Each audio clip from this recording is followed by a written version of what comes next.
Today we are at the International Leadership Association Conference, and I'm interviewing Barry Johnson.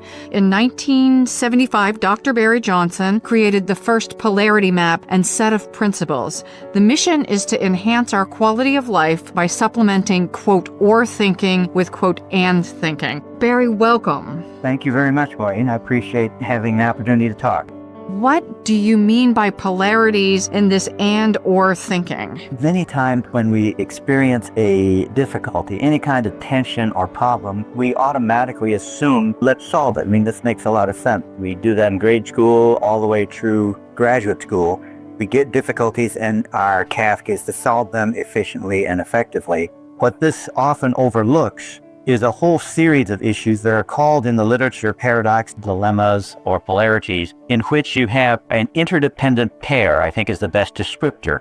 Like, how do we centralize in order to get the benefits of system-wide coordination and system integration, and decentralize in order to allow us to be more responsive to the local situation and the customer's needs and to take initiative? The question is, how do we do both of these things? So we need to centralize and decentralize. And that becomes what we need to do. For leaders, we need to be both clear and flexible. If we're clear without being flexible, we're seen as rigid. If we're flexible without being clear, we're seen as ambiguous. So the question for a leader is, how can I be both clear and flexible? And that's what we help people do, is distinguish between those issues that are problem solved and those issues that are these ongoing tensions we call polarities. And I'm thinking of a ton of different examples like individual freedom and national security. The other one that comes to mind when I do strategic planning is, why am I going to do a plan if I'm not going to stick to it? So that idea that I have a plan and yet I have agility. Yeah, and the plan sort of fits with that being clear and being flexible. So we need to be both planningful on the one hand and emergent on the other hand. How do you leverage that natural tension between being planningful and predictive and getting things in place and be emergent and able to respond to things that happen that weren't a part of the plan? You just need to be able to respond on the fly. And there's obviously a natural tension between being planned and being emergent. And those organizations that can combine those effectively are just much better off than those who think it's all about emergence or think it's all about being good planners. This raises several questions, but the thing that comes most to mind is, in this time of dramatic shift, this ability to understand and navigate the tensions and leverage them is paramount to organizations that are going to thrive.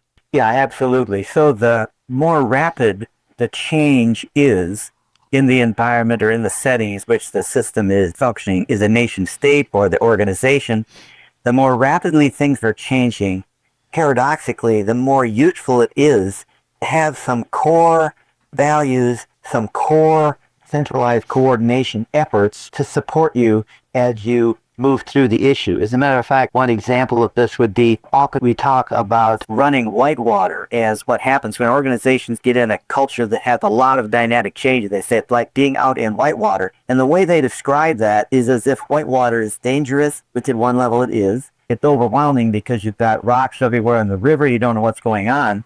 But for somebody who has experience in whitewater kayaking, they actually understand what the energy systems are that are at play on the whitewater.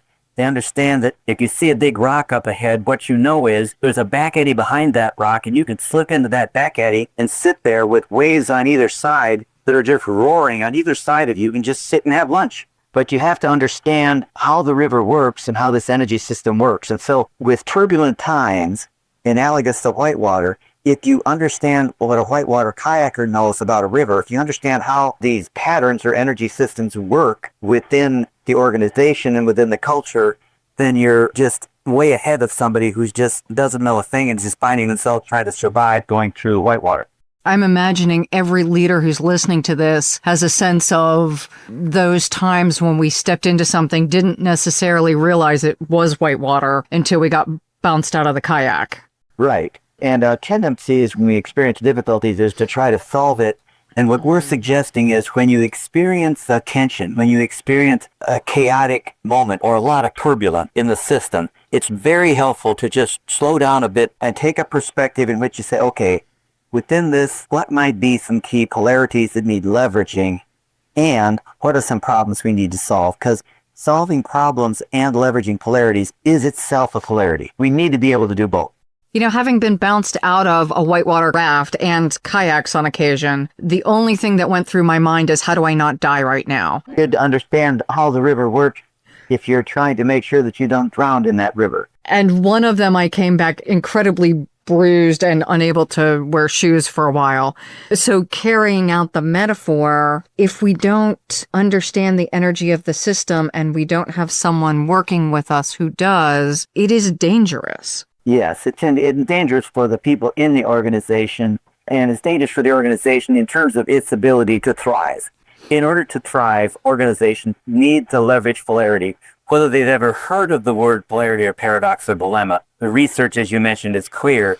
Those who have somehow, through their life experience, through their intuition, have learned to do what I call parallel thinking. Singapore International Airlines is a wonderful example. They decided early on that they were going to be the most cost-effective airline in the industry and also be the highest rated in terms of customer service. Now, that's an interesting assumption, that you don't have to trade off in order to reduce costs, that you have to trade off and sacrifice with customer service. They were making the assumption that you can do those, and they have done both. They're the lowest cost airline in the industry, and they've 21 years in a row been seen as the best airline to fly. But that combination is only available to the degree you assume you can do both, and then you build in processes in your organization in which you pursue them both at the same time. That just sounds like a higher level of complexity and thinking is required. Yeah, at one level it is. However, what's interesting is when you understand polarities and how they work, it is a relatively simple system. And what you're trying to do with each system, so if we go back to a leader who is needing to be both clear and flexible, they can look at what can I do to make sure I'm clear, and how can I pay attention to being flexible as well. And so over time, they can pay attention to both of those. What makes things complicated often for people, for leaders, is that they see all the variables they're dealing with as if they were independent variables. And that's how you get overwhelmed. Looking at whitewater, again, to use that metaphor, and seeing it as just a bunch of whitewater waves on a bunch of rocks, and it doesn't make any sense to you. But when you can see the pattern of the water flow, you can understand how to use that water flow and that energy in your favor. So it actually simplifies what can be seen as quite complicated by seeing underlying pattern in the midst of what look to be entirely independent variables. To bring in another buzzword from a different author is balcony view, the Ron Heifetz work. It sounds like seeing the system is stepping out of my framework, taking a step back or periscoping out, or however you language that, and looking at not just my piece of the system, but the overall system, which could be the industry or the company within how we fit across nations even. Yeah, exactly. And so getting that balcony view, it's also helpful to know what you're looking for from the balcony. We need to teach problem solving. That's basic. We're not about any suggestion that and thinking and leveraging polarities is somehow superior or better than basic problem solving, and where you need to make either or choices. On the contrary, we're saying that actually both of them are necessary. And if we think of problem solving as teaching our kids to swim, when we teach our kids to swim, what we're doing is we're solving the problem. What happens if they get into water over their head? Ideally, they might have a life jacket, but if they're just swimming on the beach or something, if they fall into a pool, for example, in the water over their head and they don't have a life jacket on, yes, they can know how to swim. They're just much safer around water. So we teach our kids to swim, and it's a good problem-solving strategy. You're in water over your head, well, just learn to swim. But learning to swim will not help you if you are caught in a riptide going out into the ocean. And what happens with a riptide is the water's breaking on the shore, and rather than going straight back, it's going along parallel to the shore and approaching from two different sides. It creates a river out into the ocean. And if you happen to get caught in one of those, of course you have to be able to swim or you'll drown. But even if you can swim, you're comfortable in water over your head. If you don't have an appreciation that you're caught in a riptide, you might try to swim directly to shore, which is like swimming upstream in a river, and you could drown even though you can swim. So what helps you from the balcony approach that you talked about is that you understand how a riptide works. You appreciate that it's a river going out into the ocean. It's all you have to do is swim to the shore, if you will, of the river that's in the ocean. So you swim parallel to the actual shore. You get on the edge of this stream in the ocean that's going out to sea. Once you get there, you can now swim back in. So it wouldn't be advisable to tell somebody who's caught in a riptide to just swim faster or swim harder or swim better. What you need to do is say, no, you can swim. You just need to know where to swim, because you need to understand from the balcony this energy system that you're in. So it could be a death trap to a swimmer if they're caught in this riptide, if they don't understand the riptide, but it becomes a plaything when you do understand it. So this is how surfers function with waves. They find that rip current that runs out through the waves, because it actually, the rip current just sort of cuts through the waves. So you can ride your surfboard out on the rip current and then go over to the edge of that rip current and ride the waves back in. So what is a death trap for some is a plaything for others. And the kind of tensions that organizations experience when they fight over should be decentralized or centralized, they're fighting over a polarity that they need to leverage. Fighting over it is not going to serve the company at all well, but when they see that we can do both, we can centralize in these ways and we can decentralize in these ways, that helps them, in fact, outperform any organization that assumes you have to do one or the other. So understanding these energy cycles could be my business cycles, as an example. Yes. As a matter of fact, a good example of this is the research by Mary Uldeen on complex adaptive systems. In the book that she wrote with Michael, I'm forgetting his last name right now, but in the book that they wrote, in the summary chapter, they talk about how all organizations in their beginning start off on an entrepreneurial kind of initiative. They're creating something new, very exciting, and they get that benefits or the upsides of entrepreneurship. However, over time, the entrepreneurial orientation finds itself wanting for some kind of coordination and integration of all this creative energy. They experience the limits of entrepreneurship alone, so they move toward the upside of the other pole, which would be kind of administrative leadership. And let's get all this energy coordinated and reduce redundancies, take advantage of what we have created here.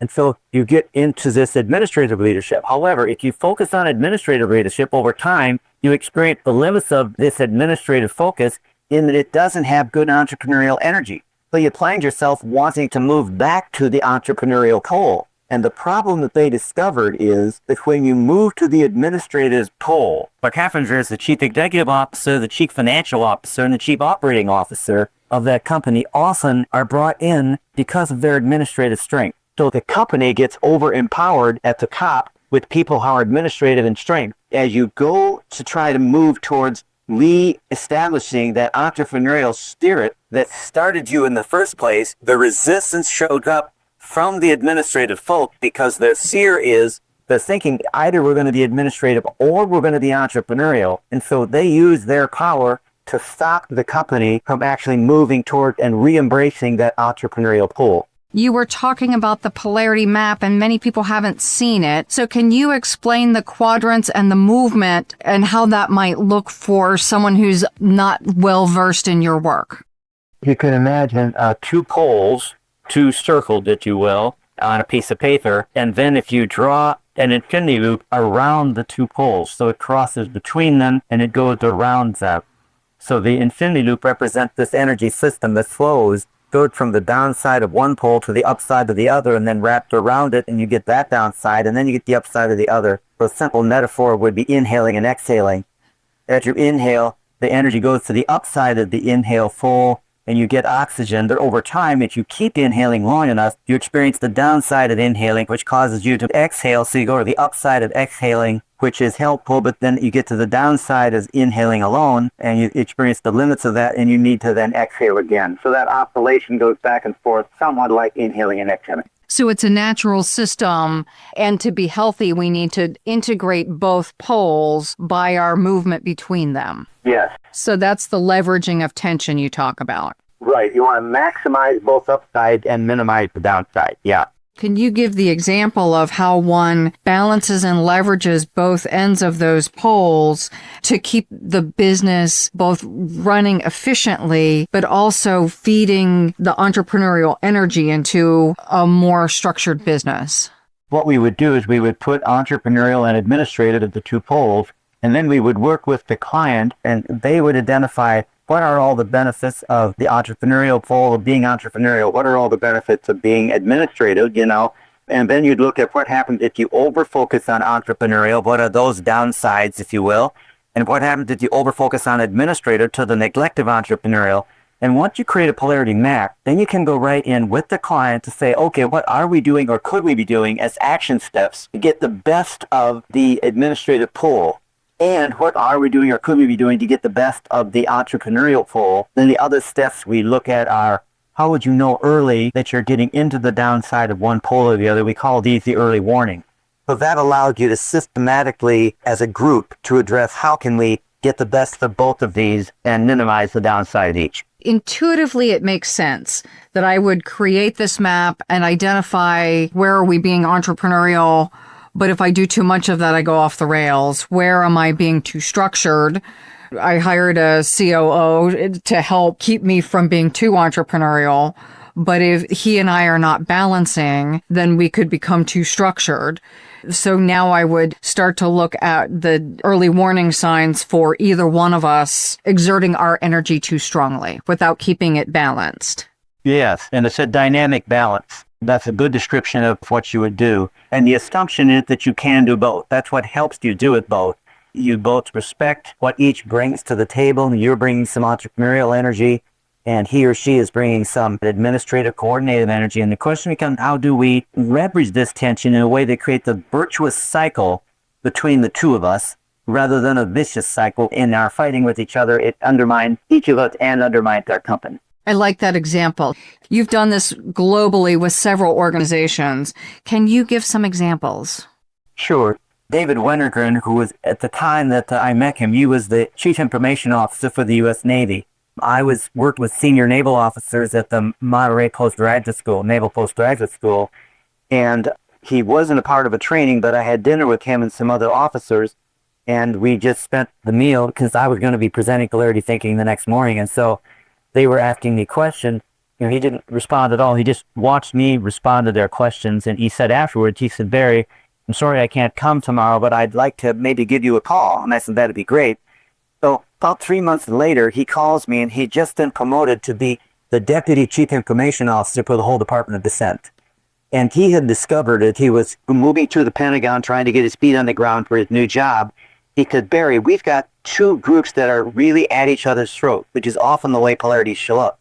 One group, he said, are saying we have to have good information sharing, because if we don't have good information sharing, we're going to have another 911, which was in part a problem because we had information that wasn't adequately shared. We can't serve and protect without good information sharing. He said there's another group that says we have to have information security. We can't serve and protect unless we have good information security, otherwise the enemy will get the information. He said, "Barry, these two groups are trying to protect the nation from the other group. Is this one of those polarity things?" Is this one of those polarity things? That's a great question. And he said, well, would you and Barry Frew, the retired naval officer from California, who had invited me in the first place, should the two of you come and help me and my executive team get a handle on this? Because it's not serving and protecting our country by fighting over these two issues. So we went in and we did, as I described, we generated with them a map. We looked at action steps and early warning. We assessed how well they were doing with us, which was not very well. And then they came up with action steps and early warning to support them in going forward. And David used that map, shared that wherever he went to make his presentations talking about the Pentagon working, the Department of Defense working as an integrated system around information sharing and information security. So that's one example. Another one is the Charleston Police Department, whereas their key polarity was enforcement and engagements. It was built into their strategic plan. We need to enforce the law. That's seen as the police department's job. But we can't do good enforcement without quality engagement of the community. So how do we both enforce the law and engage the community? Another one was with the Republic of South Africa. I was there, and I was consulting with the woman who was in charge of having English be the common language throughout all of South Africa. Now, there's 14 national languages, I think, 12 or 14 national languages in South Africa. The push for having English as a common language got a lot of resistance until she switched and identified it as a polarity. We're not asking you to let go of your, what they called mother tongue. So the polarity they wrote up was mother tongue and English? How do we both can maintain and support the use of mother tongue and have English as a common language, both as an integrating function within South Africa, but also as a connecting language for South Africa with the rest of the world? I assume in listening to your language and listening to the case studies that in many cases when one points out that this is a polarity and that both are required. So the example you gave with national security and specifically security and sharing, when you point that out, are people able to understand that it's no longer us versus them, but that both play important roles in meeting the overall security objectives? Often they are, yes. It helps that you have a couple of examples of things like activity and rest or inhaling and exhaling that are obvious interdependencies, but often they will see the need for both, especially if you can engage them in creating the map. So that in the map you're seeing what are both of these upsides, and all of a sudden both of them have a place to stand, which is, well, this is what I value. And the other thing, it's pretty clear we need to value both of these things. So it is possible relatively quickly to have an issue shift from something that's seen as an either-or issue and to recognize that this is one of those where both-and orientation is going to be more useful. This seems phenomenally useful in an organization that's in conflict with itself when people are seeing each other as the enemy rather than seeing that these are just two sides of breathing in, breathing out, that there are tensions. Well, we need to balance the tension and continue to recalibrate the importance of sharing versus security, that's an ongoing leveraging balancing act that never goes away. Exactly. It never goes away because four qualities of all polarities is, first of all, they're unavoidable.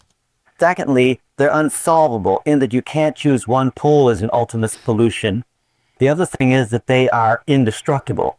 So the nice thing about them is you can tie a strategic plan to a few key polarities, and even if you don't do it so well, they're still there for you to work. The other thing is that energy is unstoppable.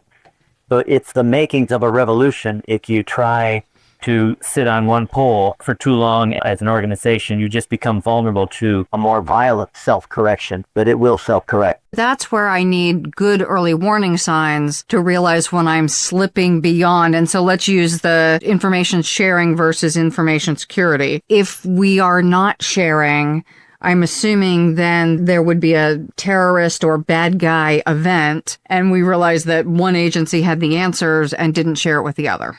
Yes, and hopefully you have warnings that are earlier than that.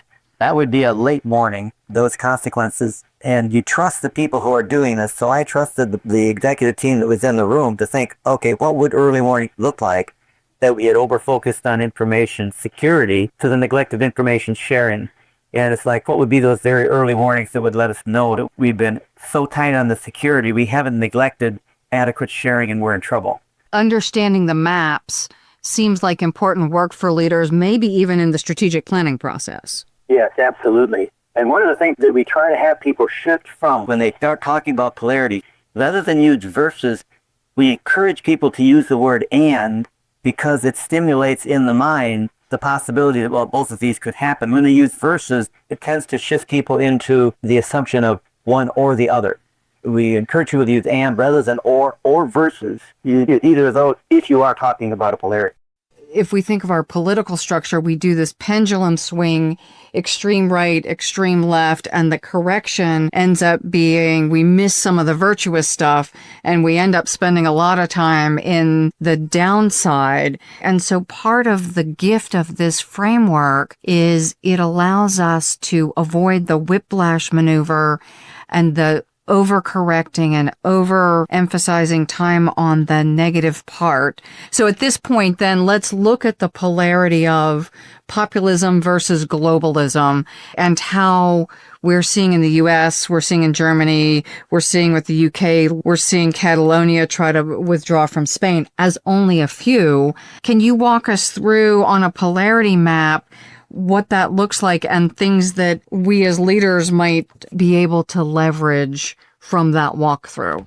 This polarity is some version of what I call the part-whole polarity, where you're talking about a part of the system, and the part could be like Catalonia within Spain, or it could be the UK within the European Union, or it could be the United States within the United Nations.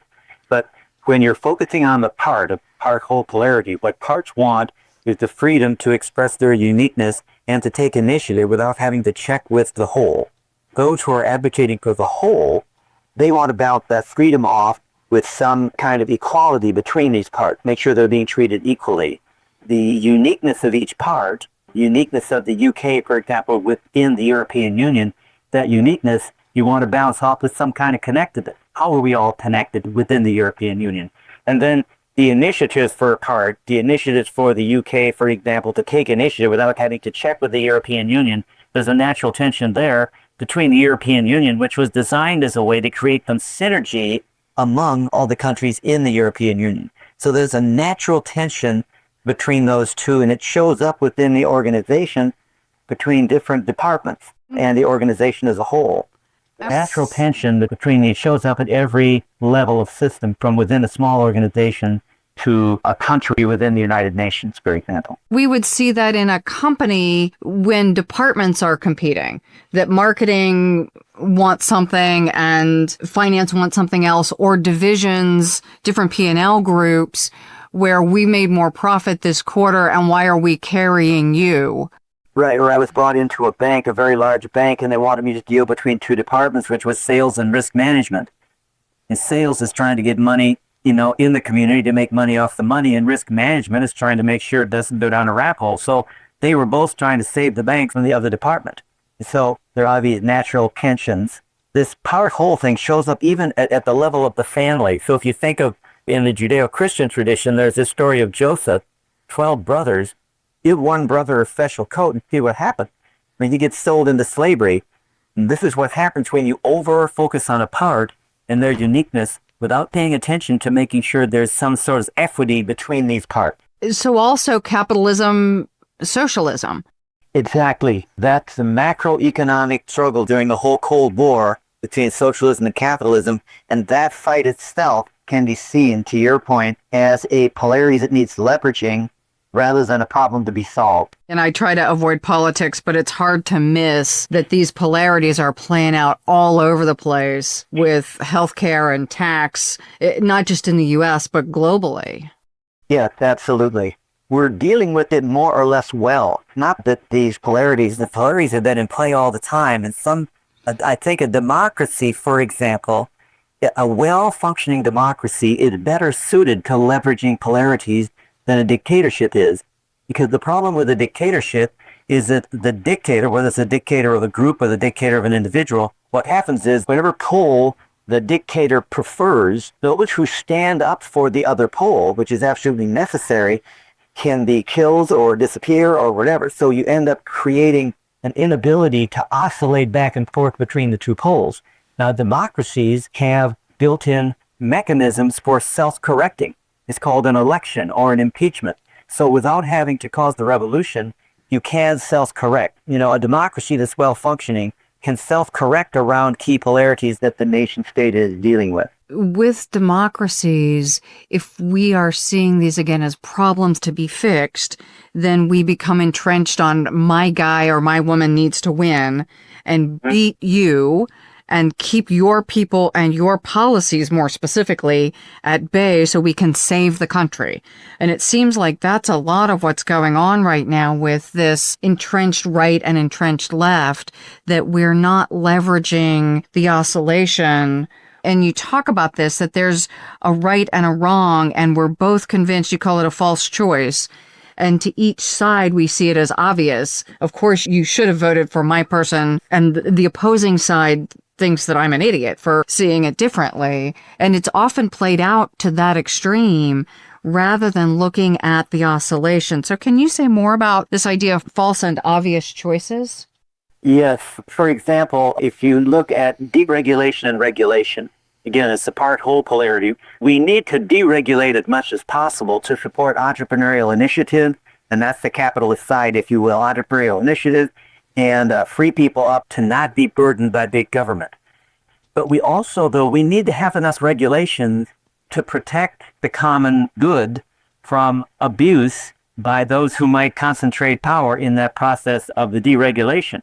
So we can look at deregulation and regulation as, in fact, not an either-or issue, but how do we regulate enough to protect the common good and deregulate enough to allow for entrepreneurial initiative. And that needs to be seen as the polarity, and the early warnings become very useful unless you know you've overfocused, you've deregulated too much, or you've regulated too much. The early warnings can help us address that effectively over time. So this is akin to the example you gave with the bank, where we've got risk and we've got investment, and both sides are important. Yet if I'm in the bank and you're the enemy because you're doing the opposite thing, I'm moving into this false choice. Right. It becomes a false choice, and it becomes a vicious cycle. So the natural tension between the two groups can become a vicious cycle if we both complain about each other's downside, if you will. All the pointing becomes, I'm pointing at your downside, you're pointing at my downside, which is all true. There is a downside to each pole. But what that gets you caught in is a trap of just accusing each other and defining each other in terms of our downside. But what you need to do with the polarity is actually you need to somehow go after both upsides and point to them and say, how do we get the benefit of, if you will, regulation and the benefits of deregulation? That's the polarity question, rather than fighting over whether we're going to regulate or deregulate. So let's then talk about another one that is fresh in the public discourse. And I want to use Germany as the example of refugees, because other countries are now facing it. What polarity is that, and how do you navigate the tension rather than making refugees the enemy? A friend of mine, Michael Buchmann from Germany, who's done a lot of cross-cultural work, and then he defined the two poles as core culture for Germany and welcoming culture. And Germany, as a reaction to, this tragic era during the Third Reich, is as a culture, they want to be extremely welcoming, and they were. And when people first started coming as refugees, they were so welcoming that they weren't actually being clear about their core culture and being clear about what was required in order to be functioning well within the German culture. And they weren't even checking people who were arriving on the train. And it became overwhelming. So they over-focused on being a welcoming culture to the neglect of holding on to their core culture. And what happens is then you get the downside of that, and you end up with a flip where they end up reaffirming their core culture and now blaming the immigrants who were coming in, the refugees who were coming in, out of their fear of losing their core culture. See that as a polarity, then again, you can be more intentional about both being welcoming and support your core culture. It doesn't have to be an either or choice. This is another illustration of virtuous cycle, or the negative side of not paying enough attention to the early warning signs and getting into the vicious cycle. Yes, it's a great example. And it's happening at a lot of places that you mentioned. You have an assessment on your website and you have contact information. I really do encourage people to dive more into his work. So why don't you give us the quick 2-minute rundown of how to reach you? It's very simple. If you just go to www.polaritypartnerships.com. So it's P-O-L-A-R-I-T-Y, and then partnership, all one word, PARTNERSHIPS.com. And the access to my book is there, and access to our assessment. We think that being able to assess polarity is very helpful in terms of an ongoing leveraging them. You need to assess, well, how well are we doing, and how might we self-correct over time? So that's where we think it's useful. And since it's web-based, it could work at any level of system globally. Cool. Barry, thank you very much. Anything you want to say in closing? Well, I just want to thank you for the opportunity to share polarity thinking with others, and just appreciate the opportunity and the conversation. Thank you. Thank you so much, Barry. And hopefully we will extend this conversation into other topics in the near future. That'd be great. Thank you.